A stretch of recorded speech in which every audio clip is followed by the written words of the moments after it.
Merci de la présentation. Alors, effectivement, je suis prof retraité de l'Université de Sherbrooke depuis 2 ans. Alors, j'ai travaillé auprès des futurs enseignants et plusieurs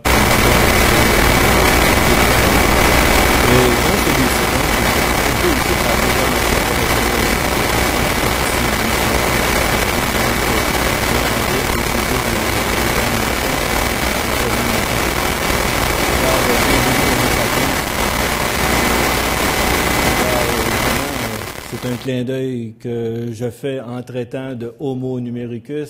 Ce n'est pas une espèce nouvelle qui vient de naître, mais presque. Vous avez sûrement observé les jeunes nés depuis une vingtaine d'années. Ils ont une configuration anatomique un peu différente de la nôtre. Hein? Vous les voyez pitonner sur leur iPod. Ils ont les mains pleines de pouces.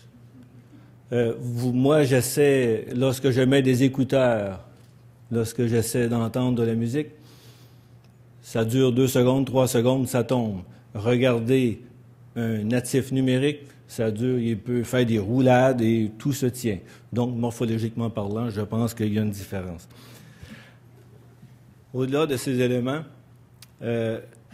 j'aimerais traiter de la question de l'intrusion de ces technologies de l'information et des communications dans les classes versus les démarches pédagogiques que cela entraîne. Et ces transformations-là, bien entendu, posent des défis. Imaginez des enseignants formés à l'ancienne, donc de ma génération, où on leur demande, en fin de compte, d'intégrer ces technologies-là à leur pratique. Donc, ce qui fait aussi qu'ils doivent aussi modifier certaines de leurs pratiques. Alors, ça cause, en tout cas au Québec, énormément de problèmes. Alors, il y a la question, et on ne peut pas passer sous silence non plus, que les natifs numériques, tels que Prensky les a qualifiés, ont un mode de communication qui est fort différent de celle de leurs prédécesseurs. Ils traquent l'information d'une façon différente. Ils la traitent, cette information-là, aussi d'une façon différente. Mais traquer et traiter des informations, ce n'est pas inné. Ça s'apprend. Et ça revient un peu au prof, à l'enseignant, d'introduire, en fin de compte, ses élèves, ses étudiants à ces processus intellectuels. Alors, comme un peu partout dans le monde, il existe des enthousiastes. Vous savez, cette catégorie de personnes qui, en fin de compte, donnent des pouvoirs presque surnaturels aux TIC. Au Québec, selon les données du CIFRIO de 2009, donc c'est assez récent, mais c'est quand même vieux, il serait autour de 21% ces enthousiastes, c'est-à-dire ces gens qui ne pensent qu'avec l'éthique. Il y a également des résistants, donc des gens, comme mes prédécesseurs, mes collègues ont mentionné, des gens qui considèrent l'éthique comme étant des gadgets, de simples gadgets qui n'ont pas beaucoup d'utilité, en fin de compte, dans les interventions autant enseignantes qu'apprenantes.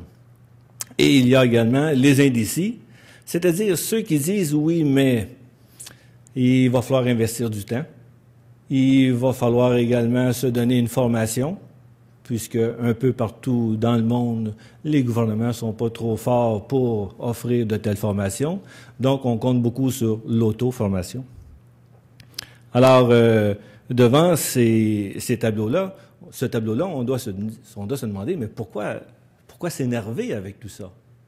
Bien, justement, l'homo numericus qui est présentement dans nos classes et qui fait son entrée cette année dans les facultés d'éducation des universités, eh bien, ces gens-là, ils vont faire tenir compte de certains de leurs besoins.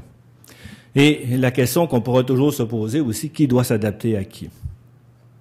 Sur cette caricature, on voit ici le prof qui, avec son appareil, intelligent, c'est-à-dire son téléphone portable, dit à son étudiant « Turn to page 21 ». On n'en est pas rendu là, mais on constate qu'il y a un rapport à la communication qui est fort différent. L'éthique, justement, propose un rapport avec les gens et au savoir d'une façon différente. Vous savez, il y a beaucoup de défis à relever. Quand on considère le portrait d'un natif numérique, de cet homo numericus, qui passe au-delà de 22-23 heures par semaine sur Internet, ça c'est en 2009. Je ne serais pas surpris de voir que ça dépasse les 25 heures présentement. Des gens qui délaissent la télévision au profit d'Internet, qui n'achètent plus de disques, mais qui téléchargent. Donc, qui ont un rapport, en fin de compte, avec le matériel qui est fort différent. Toujours la même question, qui doit s'adapter à qui? Le rôle du prof, c'est quoi? Mais c'est de faire apprendre. Faire apprendre, ça ne veut pas dire juste enseigner, mais c'est d'aider l'autre à développer, en fin de compte, des compétences, à acquérir des connaissances. Donc, il faut se mettre aussi dans la peau de l'autre pour pouvoir apprendre. Vous comprendrez également, avec la petite caricature que vous avez sous les yeux, qu'il y a aussi des barrières qui sont non seulement culturelles, mais aussi langagières. Alors, ici, on voit le petit élève qui dit, eh bien, mon nom c'est David, mais ça semblait un peu trop ancien, un peu trop arriéré, alors je l'ai raccourci pour DVD. Alors, pensez aux avatars, pensez à une foule d'éléments avec lesquels les natifs numériques sont à l'aise et vous comprendrez bien des éléments de ce côté-là. Donc, les façons de communiquer ont changé. Traquer et traiter les informations, comme on le disait tantôt, c'est bien différent. Mais est-ce si différent que ça? L'autre diapo, je l'ai intitulé « Invitante, l'école d'Homo sapiens ». On va regarder, par des formations professionnelles, ce qui se passait au 17e siècle. Alors, il y a un gars, un dénommé Cominius, qui est le premier vrai didacticien. Et voici ce qu'il disait des écoles de son temps, avant qu'il se mette, à fin de compte, à rétablir un peu ces écoles. Des chambres de torture pour l'intelligence. Juste en lisant ces mots, ça nous fait frémir. Alors, vous avez probablement déjà vu de telles situations où les élèves apprenaient à mémoriser des tas et des tas et des tas d'informations en vue de les régurgiter ensuite dans un test, dans un examen. Et on sait tous, avec les études qui ont été menées, que la rétention à court terme, oui, elle est bonne, mais à long terme, elle a ses limites. Alors, Cominius disait, mais les manuels scolaires sont plates. Au 17e siècle, il disait ça. Pourquoi? Parce qu'il n'y avait pas d'illustration. Ce n'était que du texte. Alors, le fait d'ajouter des illustrations a modifié déjà un rapport au savoir en rendant plus concret ce que les concepts qui sont par leur nature abstraits pouvaient avoir. Donc, déjà là, en ajoutant un élément. Alors, imaginons maintenant, avec nos écoles Web 2.0, tous les sens, ou presque, sont sollicités. Alors, oui, on a maintenant des illustrations de très belles factures, mais on a ajouté également du son. Et on a ajouté également un processus d'interactivité grâce aux hyperliens qui permettent, en fin de compte, de naviguer d'îlots d'informations à d'autres îlots d'informations et d'établir des recoupements selon les objets de recherche que nous désirons faire. Aujourd'hui, le ratio ordinateur-élève est de 1 pour 4 au Québec. Ce n'est pas le plus élevé, ce n'est pas le plus bas, mais c'est ce qu'il est. En 1982, donc c'est tout près de la préhistoire, il y avait un ratio de 1 pour 125 élèves. Alors, c'est à ce moment-là où j'ai commencé à m'intéresser à ces technologies que nous qualifions à ce moment-là de nouvelles. Et en 1998, j'ai mis au point un manuel électronique d'histoire générale. 1998. Savez-vous avec quoi on roulait en 1998? On roulait avec une mémoire vive de 32 MB.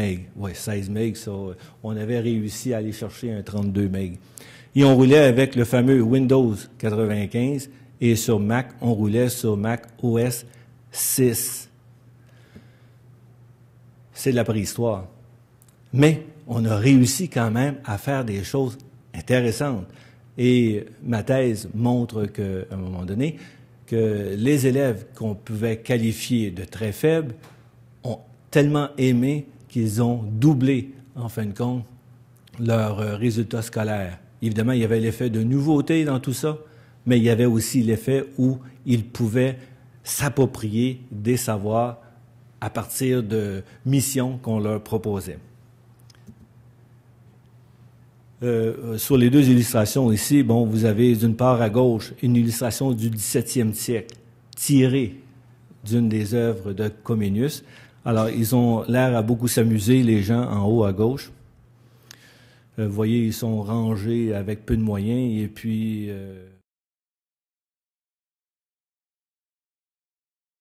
la vogue.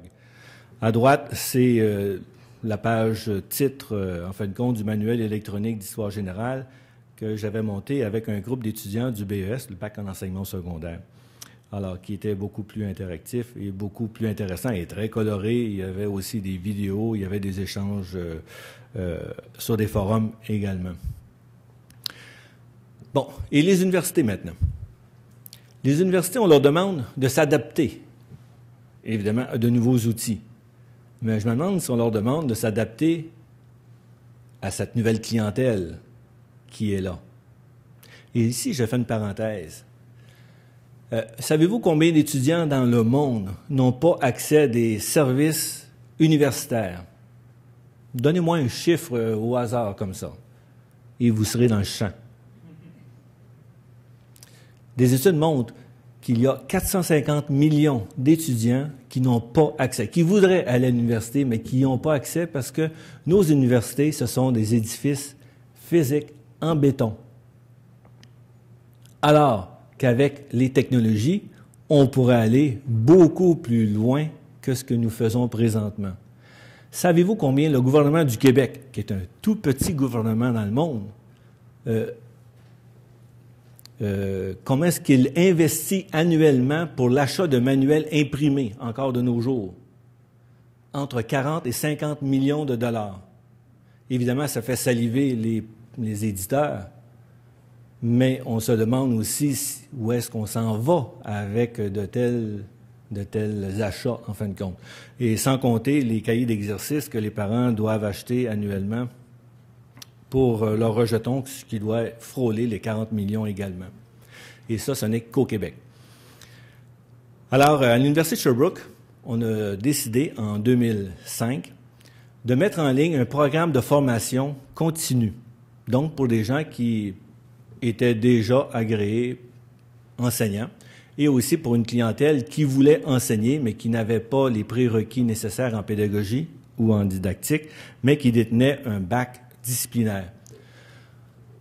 Alors, le dispositif pédagogique qu'on a mis en place, c'est l'APSP, c'est tout simplement l'appropriation avec des situations professionnelles. Donc, les situations professionnelles, ce sont des situations qu'ils rencontrent, en fin de compte, dans des classes, et on leur demande, à partir de ces problèmes-là, de nous proposer une hypothèse de résolution.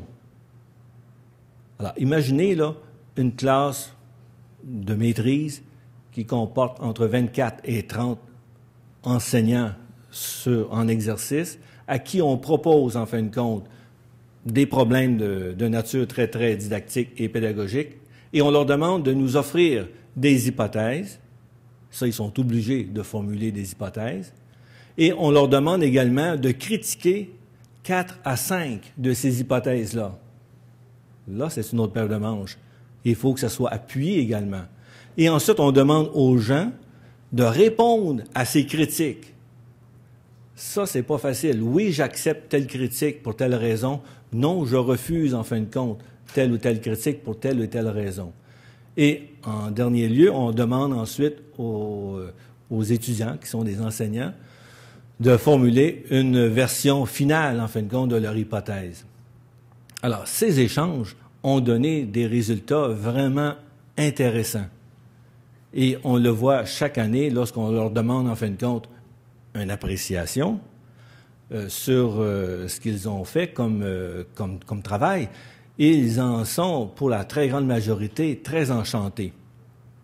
Et pour un petit territoire comme le Québec, l'Université de Sherbrooke réussit à chercher annuellement entre 600 et 700 de ces enseignants en exercice qui viennent suivre leur maîtrise en ligne, entièrement en ligne, ce qui favorise évidemment toute cette espèce de conciliation travail, famille, études. Et nos collègues des universités de Montréal, de l'UQAM, n'arrivent pas à former plus de 60 de ces enseignants-là, parce que ça se fait évidemment en présentiel et ils n'ont pas le temps, ces enseignants, en fin de compte, d'investir autant de temps. Alors, chez nous, à Sherbrooke, c'était, en fin de compte, je dis c'était parce que je suis à la retraite, mais c'est encore comme cela. Donc, c'est une façon, en fin de compte, de s'approprier non seulement et familiariser les gens non seulement avec les nouvelles technologies, mais aussi avec des démarches d'apprentissage qui ont un caractère très, très, très, très socio-constructiviste. Et on travaille évidemment, avant de terminer, sur la plateforme Moodle, qui a été signalée tantôt. Ce n'est pas une plateforme qui est dédiée comment est-ce qu'on appelle ça, à la façon d'enseigner en ligne, mais c'est quand même une façon de pouvoir intervenir. Donc, en conclusion, l'histoire des inventions, ont montré qu'à partir de l'invention de l'écriture, des tablettes d'argile, des papyrus, des parchemins, de l'imprimerie, l'invention de la captation du son, de la vidéo et de l'Internet, a permis à l'humain d'aller chercher, en fin de compte, des outils de plus en plus performants pour pouvoir intervenir d'une façon encore plus efficace dans l'enseignement et dans l'apprentissage. Et le mot de la fin, c'est que la nouvelle cohorte qui a commencé en 2012 dans les universités, dans les facultés d'éducation, vont être sur le marché du travail en 2016. Et c'est évident qu'il va y avoir des changements qui vont être apportés dans les façons d'intervenir. Et ce sera un chantier de recherche fort intéressant pour les chercheurs qui souhaiteraient alimenter certaines de leurs soirées. Alors, je termine avec une autre caricature qui me fait toujours sourire. Alors, c'est la mère qui dit à son enfant, « Non, tu n'as pas été téléchargé, tu es né. » Merci beaucoup.